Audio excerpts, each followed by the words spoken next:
نماز جعفر تیار پڑھنے کا طریقہ۔ معصوم فرماتے ہیں کہ نماز جعفر تیار کم از کم دن میں ایک بار پڑھے، یا ہفتے میں ایک بار پڑھے، یا مہینے میں ایک بار پڑھے، یا سال میں ایک بار 15 شعبان کو پڑھے۔ اس کا بہت زیادہ اجر اور ثواب ہے، حتیٰ کہ روایات میں ہے کہ معصوم فرماتے ہیں جو بندہ نماز جعفر تیار پڑھتا ہے تو اس کی زندگی کے تمام گناہ معاف کر دیے جاتے ہیں۔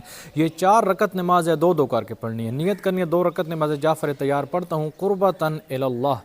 پہلی رکعت میں سورہ الحمد پڑھنے کے بعد اس کے بعد کوئی سورہ پڑھے، یا سورہ انا اعطیناک الکوثر پڑھ لے۔ یہ پڑھنے کے بعد پہلی رکعت میں یہ دونوں صورتیں پڑھنے کے بعد 15 مرتبہ تسبیحات اربع پڑھے۔ تسبیحات اربع کیا ہے؟ سبحان اللہ والحمد للہ ولا الہ الا اللہ واللہ اکبر 15 بار پڑھنے کے بعد اللہ اکبر کہہ کر رکوع میں جائے، رکوع والا ذکر پڑھنے کے بعد 10 مرتبہ تسبیحات اربع پھر پڑھے، پھر پڑھنے کے بعد سمع اللہ لمن حمدہ کھڑا ہو جائے، کھڑا ہونے کے بعد پھر 10 مرتبہ تسبیحات اربع پڑھے، یعنی سبحان اللہ والحمد للہ ولا الہ الا اللہ واللہ اکبر۔